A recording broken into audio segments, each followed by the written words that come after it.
My name is Alan Thomas Jr., and I guess this is my fall from grace. And so whenever I would find myself in situations of lust, I would then feel guilty. It was almost like I turned 25 and then everything just kind of went downhill from there. A week after my 25th birthday, that's when Henry, Solomon's brother, had passed from the gunshot wound all those years prior. We put a stent in him, but there's a lot of heart disease there, so we gotta figure out what we're gonna do. Okay, so I'm just thinking to myself, I already went through this 3 times over. Henry, my grandmother, my mom. I don't want to go through this again. My story doesn't quite go like most, I would think. I would assume that for a lot of people, they were lost and trying to find their way before they got saved or before they got found, and that's when things started to turn around. For me, it was probably the exact opposite.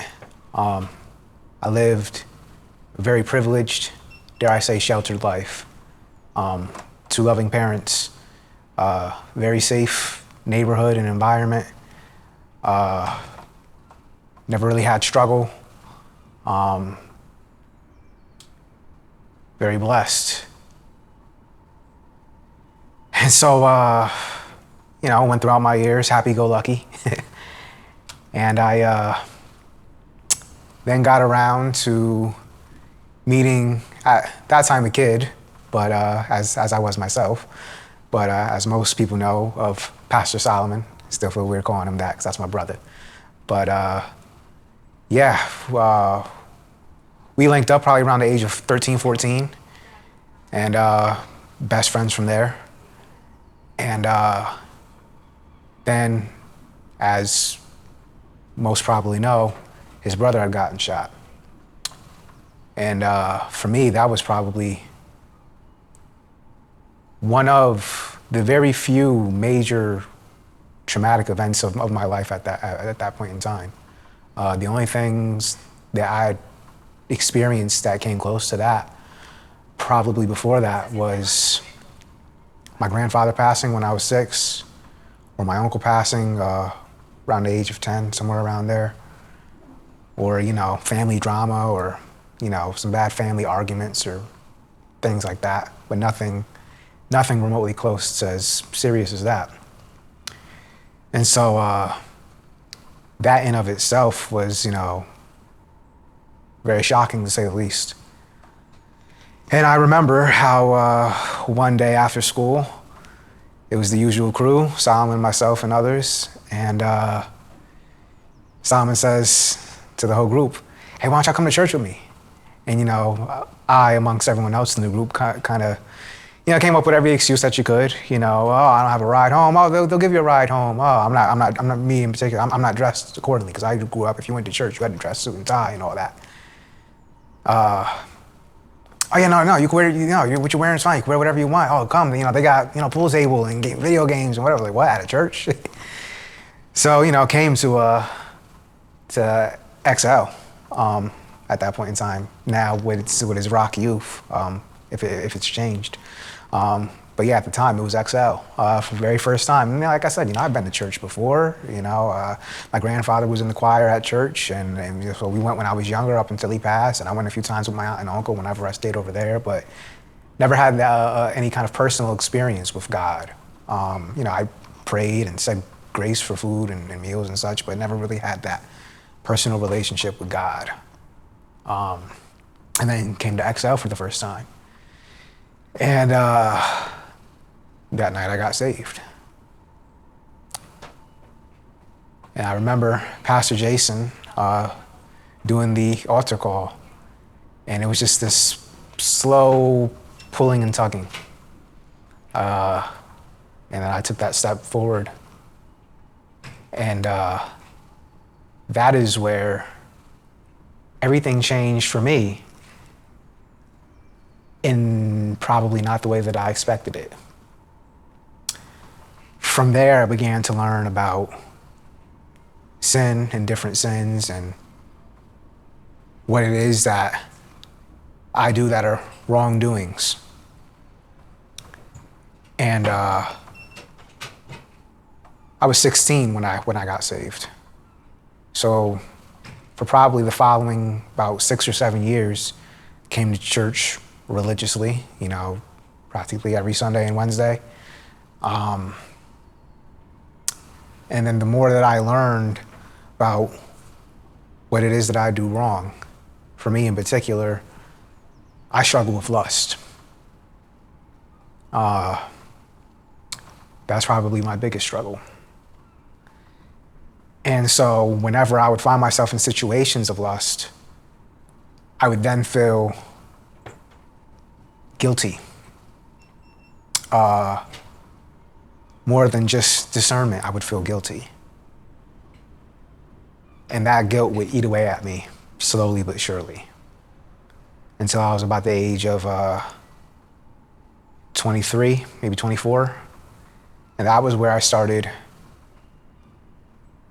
having questions, about God, about the validity of the Bible, about the evidence of Jesus. And I stepped away from the church for, probably about a span of 7 years. And within that time, that's where I really started to get, dare I say, wake-up calls from God. For me, everything really changed beginning in 2019. Actually, let's move that back a year, 2018. Because it was almost like I turned 25 and then everything just kind of went downhill from there. A week after my 25th birthday, that's when Henry, Solomon's brother, had passed from the gunshot wound all those years prior due to transplant issues. So that was probably my biggest loss at that point, probably. Henry was very much a big brother to me as well. And so that in of itself will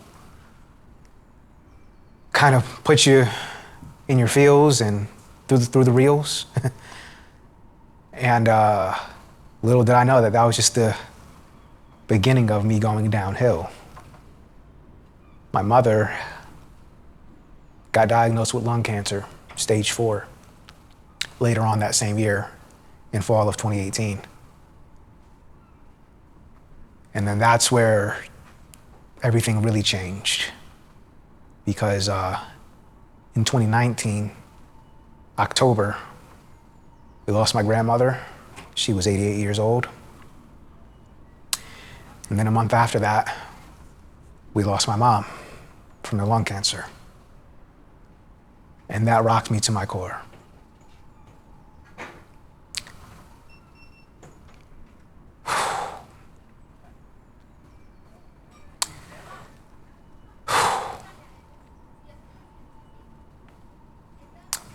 Still feels sometimes as fresh today as it does or did that day. Never forget it. I like to call that my oddly Triple Crown Day because another one of my best friends, that's also her brother Josh, that's his birthday, November 12th. November 12th is the day that I started my job and career in security at the same job that I have now. And then November 12th, 2019 is also the day that my mom died. Different years, of course, for the other two, but all falls on the same day. And so that's where my life really began to change.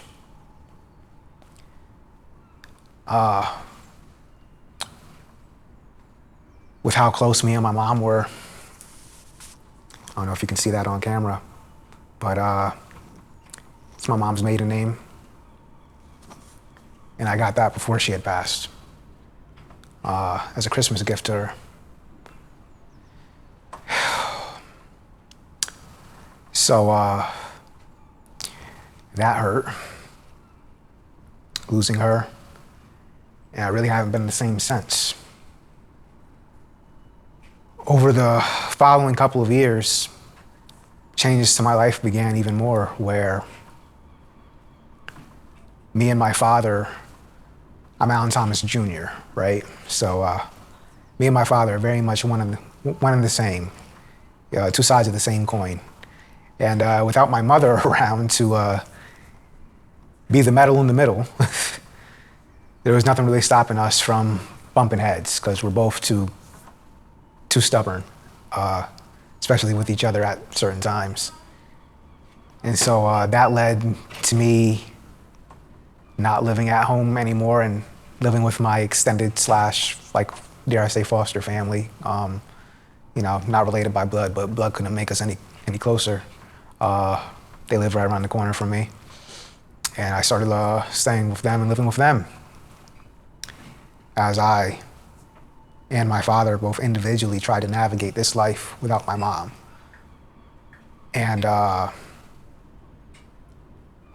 that's where things got even more interesting, because here I am living at what was like a second home to me, and my father's around the corner, and he's trying to live his life, and I'm trying to live my life, and we're not really speaking as much. And then out the clear blue sky, my foster uncle calls up to me, because I was in the upstairs part of the house, he was in the downstairs, and one night where it's just me and him in the house, no one else was there, and he calls up to me, "Hey, AJ," that's what my family calls me, nickname, AJ. And my happy-go-lucky self, I go running to the door, and I'm like, "Hey, what's up?" And he's, "I need you to take me to the hospital." I'm like, what's wrong? I can't breathe. I can't feel my arms. So, say no more. I get him in the car, and, we're coming over the Q Bridge. He was on the window, and he goes, "Oh, okay, I could breathe now. Oh, okay, maybe we don't need to go." I'm like, "Nah, man, we still go get you checked out." "Yeah, maybe you're right." And so we get to the hospital, and they're checking him in, and it's right at the end of COVID, so they're trying to tell him, "Sir, you need to keep your mask on." He's like, "I can't, because I can't breathe. I think I'm having a heart attack." And so they immediately start checking him, taking diagnostics and everything. And they say, "Okay, yeah, we need to run an EKG." So they're gonna run the EKG, they give me his belongings, and they give me a card. They say, "Hey, here, we have your information, we'll call you, but if you don't hear from us in like the next, I don't know, half hour, whatever they told me, you call us, call this number."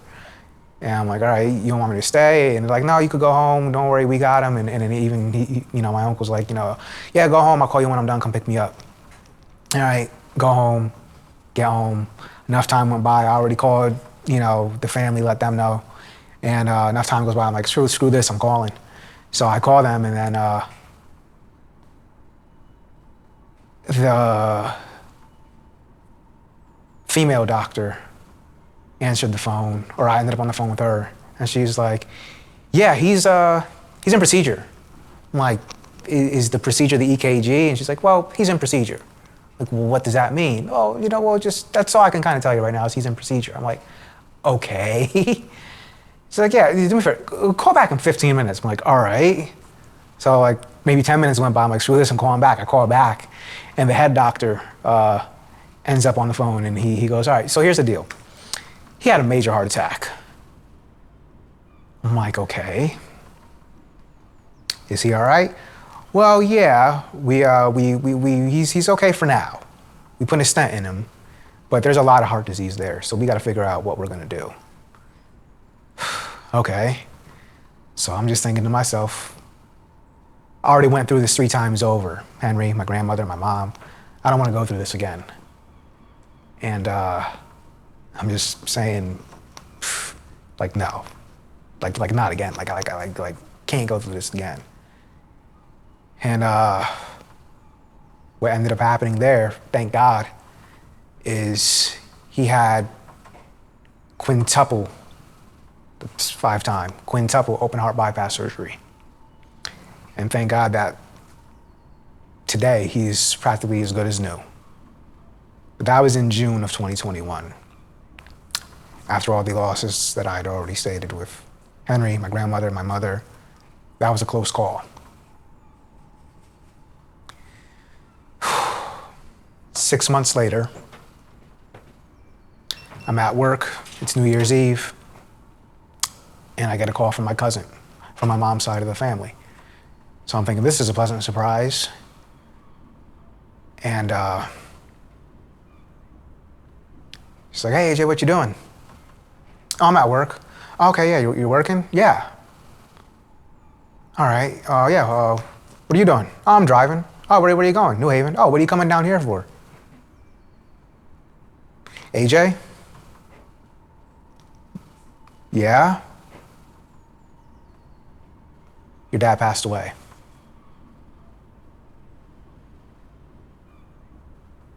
I'm like, what? What are you talking about? And then she said it again. Your dad passed away.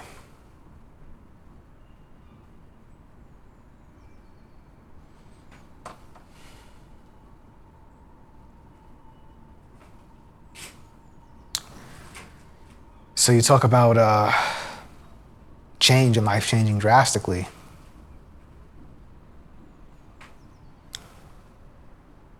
That was the finalization of what my life what it used to be.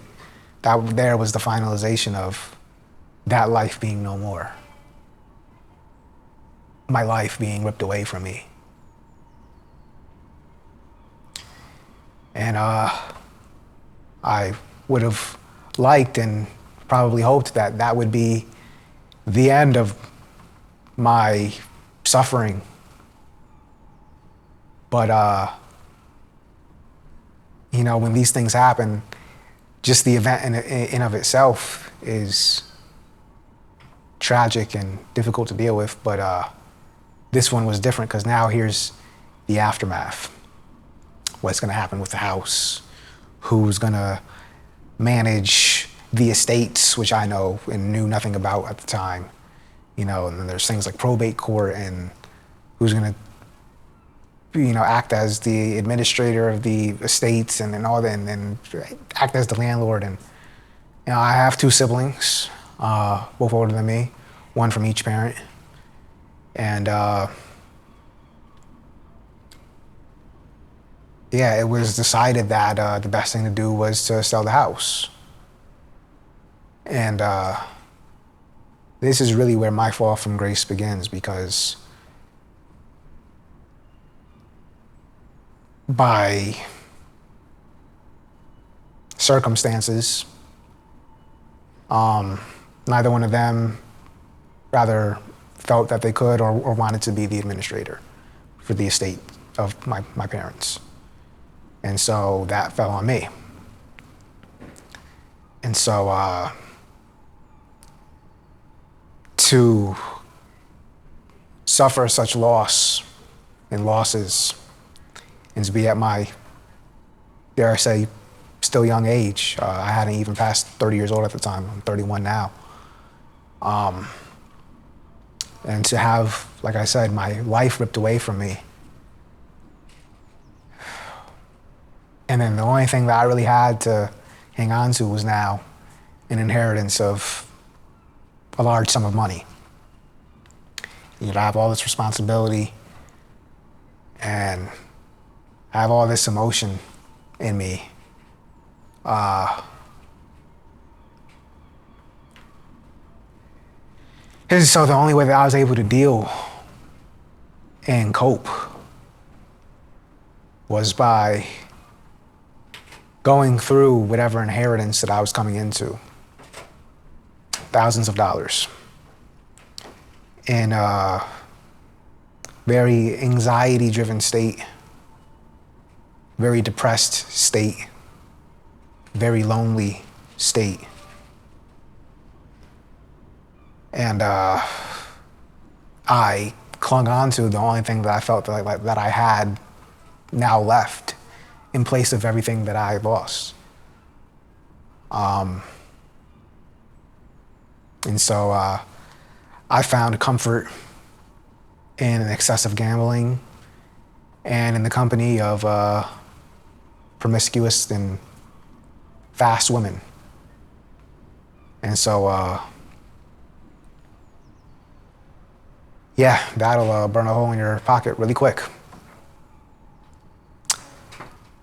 And I now stand in the position of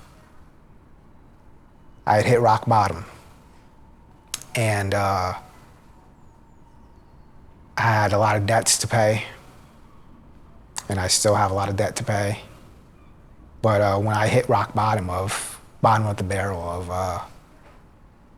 I had gone through all of my money, and money that wasn't mine, that I now have to pay back. I seriously considered suicide. I'd had thoughts of such in the past, throughout the year. But these thoughts were serious. And I came pretty close. I remember I was sitting there, and my family had found out what I had done, and some of which I owe money to now, and I was sitting there in my apartment with the, excuse me.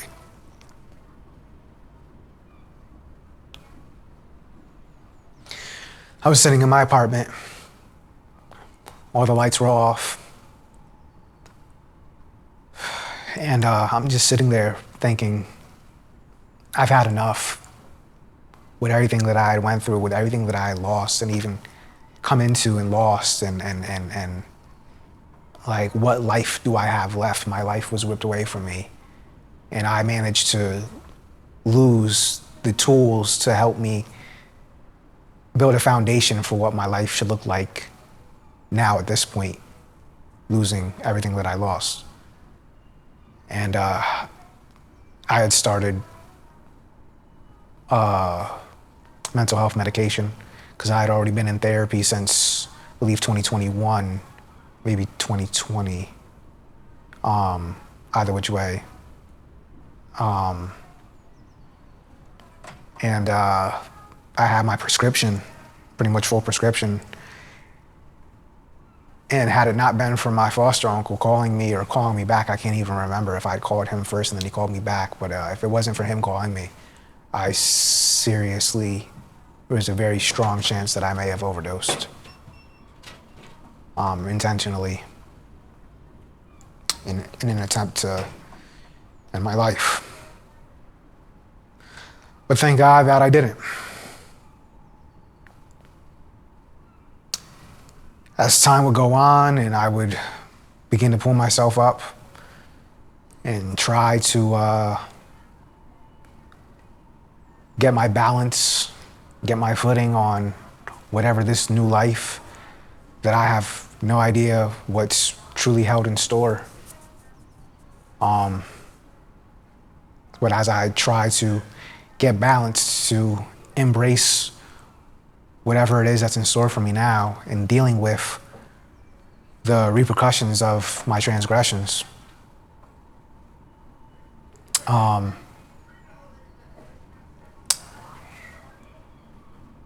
eventually found my way back to church, but that came through more unfortunate events. I suffer from anxiety and depression, and I was diagnosed with OCD during my first year of therapy. And so a few months ago, I had already been having panic attacks since the summer. And so this month-long stretch came of where I was just having anxiety and panic attacks nonstop, straight through. I didn't eat or sleep for an entire week. And then for 2 weeks, I barely ate and I barely slept. And then for another week, I did not eat or sleep again until I ended up on medical leave for a second time, and on anxiety medication, in addition to the antidepressant medication that I'm on as well. And right now, I just thank God for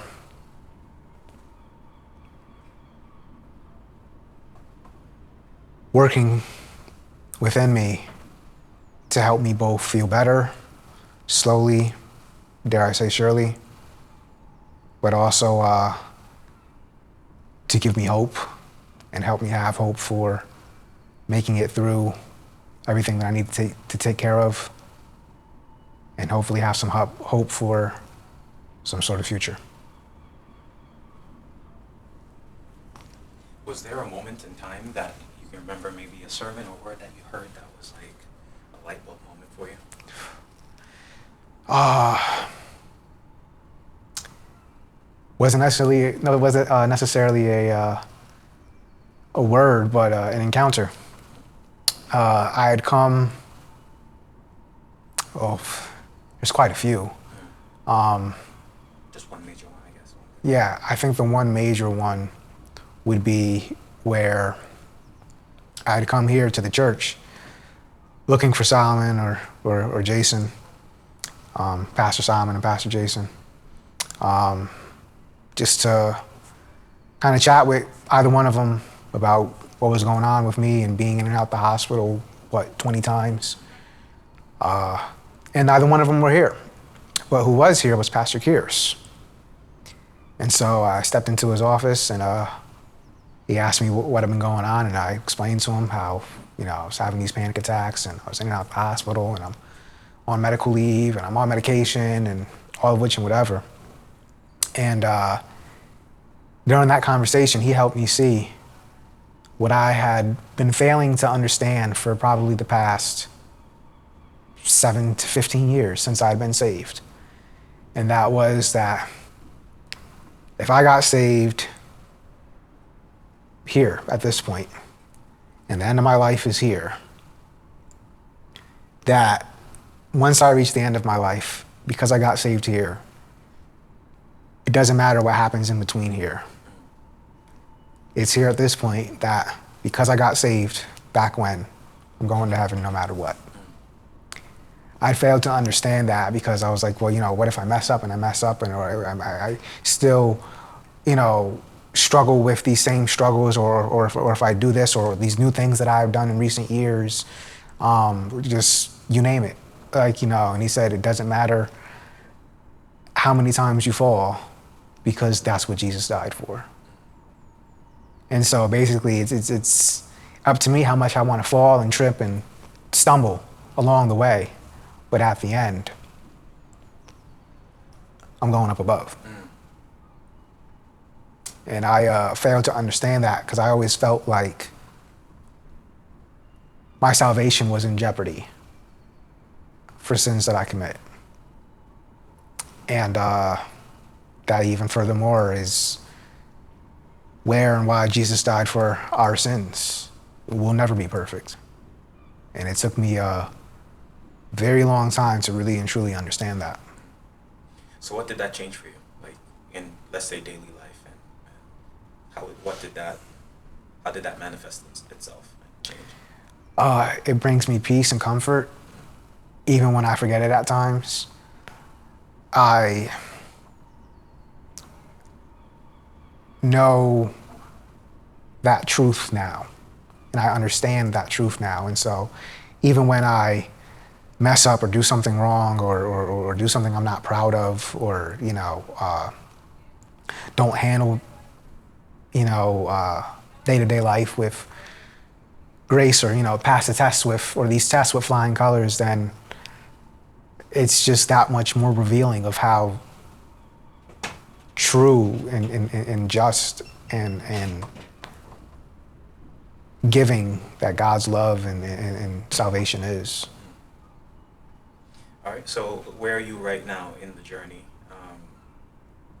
What does the daily life look like right now, or your walk with God look like right now? Yeah, that's just it. I learned the hard way of I got to take it day by day. I got to take it one day at a time. Otherwise, I'll fall apart. I fell apart several times over in the worst way. And I got to just take everything literally step by step and just trust that I'm going to be okay because of God. I've been saying it for quite a while now that God keeps waking me up in the morning for a reason. So clearly he ain't done with me yet.